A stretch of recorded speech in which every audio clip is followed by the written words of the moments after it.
예, 안녕하십니까. 여러분들의 백만장자입니다. 사랑합니다. 여러분, 화이팅입니다. 마음이 막 쿵쾅쿵쾅 하시죠? 예, 지금 더 빠질 것 같기도 하고 다 걱정되실 건데, 어쨌든 여러분, 요 시기 이제 얼마 안 남았습니다. 여러분, 얼마 안 남았고, 조금 힘내시기 바랍니다. 지금까지 참아왔잖아요. 지금까지 기다리고, 예, 이제 변동성이 이제 크다 보니까 좀 힘드실 수도 있는데, 정말 얼마 안 남았습니다. 여러분, 후딱 갑니다. 예. 자, 우리 쉬는 날, 휴일, 연휴 후딱 가지 않습니까? 이런 데는. 예, 후딱 갑니다. 하여튼. 예. 자, 지금까지 여러분, 요런 이야기는 많이 들어보셨을 거예요. 마이크론 감산한다. 예, 키옥시아는 낸드 플래시 업체죠. 감산한다. 여기저기서 메모리 반도체 업체들이 감산한다고 하는데, 이거 봐라. 삼성전자는 지금 엄청나게 반도체 겨울이 온다고 하는데 감산을 안 한대요. 삼성전자는 그 감산 안 한다고 하는 배짱, 삼성전자만 왜 감산 안 하는지, 감산 안 한다고 하는 뉴스나 이런 거는 얼핏 본 것 같고 백만장자님도 이야기한 것 같은데 어느 누구 하나 왜 삼성전자가 감산하지 않는지, 감산하지 않는 이유를 말해주는 사람은 아무도 없다. 자, 그래서 제가 그 이유 조금 깊이 있게 들어가는 것은 제가 여러분들께 전달을 해드리도록 하겠습니다. 삼성전자 관련해서는. 자, 삼성전자가 반도체 지금 업황 둔화에도 감산 대신에 차세대 생산 공정 도입 등을 통해서 지금 정면 돌파를 택했습니다. 여러분, 거의 대부분 기업이에요. 지금 대부분 감산을 택한 글로벌 메모리 반도체 업계와는 다른 길을 택했죠. 삼성전자가. 저는 이건 뭐라고 생각하냐면 삼성전자의 자신감의 결과로라고 저는 생각을 합니다. 자, 삼성전자는 이번에 실리콘밸리에서 열린 삼성의 테크데이 2022를 통해서 내년에 5세대 10나노급 D램 양산을 시작한다고 밝혔죠. 참고로 여러분, 미국이 중국의 반도체 D램 제재에 나선 거 18나노 이하 어떤 장비라든지 부품 못 들어가게 한 거예요. 근데 삼성전자 내년에 5세대 10나노 D램 양산을 합니다. 여러분, 지금 이제 4세대예요. 자, 메모리 반도체 D램은 회로 선폭을 줄여가지고 집적도를 높이는 방향으로 생산 기술이 진화를 하고 있죠. 물론 파운드리도 마찬가지예요. 낸드 플래시는 이제 단수를 높이죠. 자, 같은 면적에 더 많은 회로를 그려 넣는 것인데 메모리 반도체 집적도를 올리는 게, 그러면 이제 웨이퍼 원판 한 장당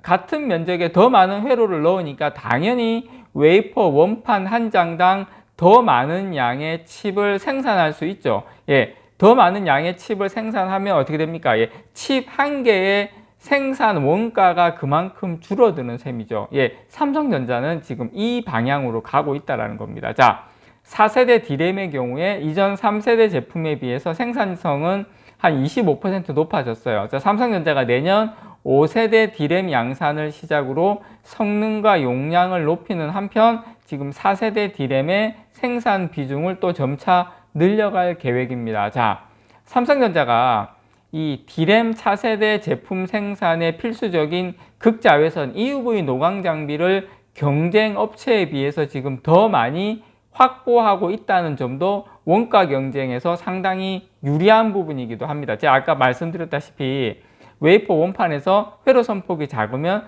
더 많은 반도체 칩을 생산할 수 있기 때문에 그만큼 원가 경쟁력이 낮아지는 거죠. 자, 삼성전자가 가격이 D램 메모리 반도체 가격이 좀 더 가격이 많이 다운된다 하더라도, 폭락된다 하더라도 원가 경쟁에서 유리하기 때문에 굳이 제품을 삼성전자가 감산할 필요가 없는 겁니다. 그렇게 해서 지금 오히려 이 시기에 더 생산량을 늘리진 않겠지만 이 시기에 원가 경쟁력이 높은 삼성전자가 다른 원가 경쟁력이 약한 업체가 감산을 할 때 삼성전자가 오히려 이걸 유지하면서 점유율을 더 늘려나갈 수 있는 계기가 될 수 있다. 삼성전자의 치킨 게임의 전략이, 예전에 삼성전자가 치킨 게임에서 이겼던 전략, 이게 바로 삼성전자의 전략이었던 거죠. 오히려 어려울 때 어려울 때 승자 독식하고 점유율을 늘려가는 게 삼성전자의 지금까지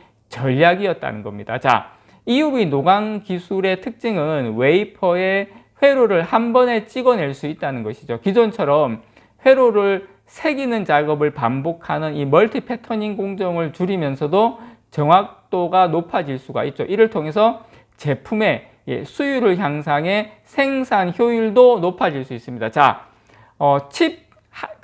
원판 하나에 칩이 그만큼 작아지면 어떻습니까? 원가가 줄어드는데 거기에다가 EUV 노광 장비 같은 경우에 웨이퍼의 회로를 한 번에 찍어낼 수 있다는 건 뭡니까? 그만큼 수율이 올라간다는 거. 수율이 올라가면 생산의 효율성이 올라가고 그만큼 원가 경쟁력이 유리하다는 거죠. 그만큼 삼성전자가 이 메모리 반도체 업황 둔화에도 감산을 하지 않겠다는 입장을 밝힌 것 역시 이 같은 기술력에 대한 자신감. 다른 지금 SK 하이닉스도 EUV를 하고 있긴 하지만 어떤 경쟁사와 부딪힌다 하더라도 그만큼 기술력에 대한 자신감, 그 다음에 이제 수율에 대한 자신감이죠. 참고로 마이크론은 불화르곤, SK 하이닉스도 물론 지금 EUV 노광 장비를 하고 있지만 현재까지는 제가 알고 있기로는 삼성전자가 좀 더 수율이라든지 여러 가지 부분에서 더 좋은 걸로 알고 있습니다. 왜냐하면 삼성전자가 또 파운드리부터 시작해서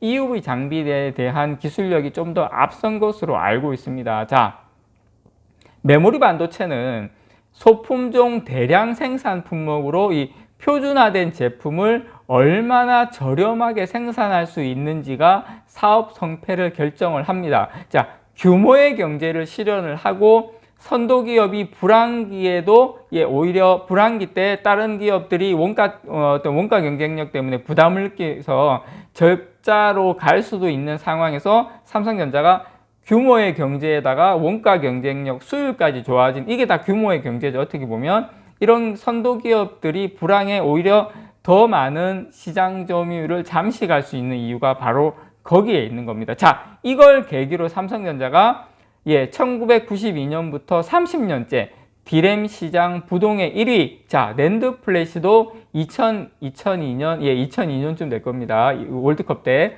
그때 이후 지금까지 20년 연속 1위를 이어가고 있는 이 가장 큰 핵심이 뭐냐면 기술 초격차, 그 다음에 원가 경쟁, 이 두 가지였습니다. 자, 물론 또 한 번 이렇게 설비 가동을 멈추면 재가동까지 사실상 천문학적 비용이 들기 때문에 감사는 삼성전자 같은 1등 기업에서는 오히려 마이너스죠. 굳이 이렇게까지 갈 필요가 없는 부분도 있기도 합니다. 자, 그리고 삼성전자가 이제 저는 이제 이 부분까지 말씀을 좀 드리면 삼성전자가 작년 같은 경우에 3위 미국 마이크론이 가장 먼저 4세대 디램 양산을 공식화했고 지난해 7월에 SK 하이닉스가 세계 최초로 EUV 노광 공정을 적용한 4세대 디램 양산을 밝혔어요. 그래서 삼성전자가 세계 최초라는 기록을 조금 이제 어떻게 보면 경쟁사들에게 내주기도 했는데 어쨌든 저는 삼성전자가 이번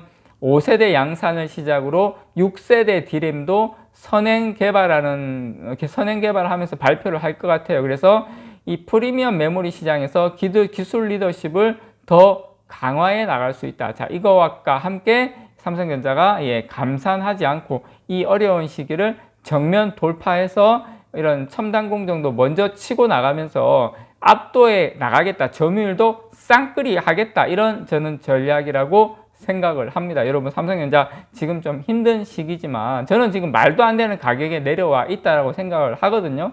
그렇기 때문에 여러분, 요 시기 물론 좀 길어질 수는 있습니다. 지금 매크로 환경이 너무 안 좋기 때문에 조금 더 길어질 수는 있지만 분명히 좋은 시절이다. 지금 파는 건 아닙니다. 이상 여러분들의 백만장자였습니다. 사랑합니다, 여러분.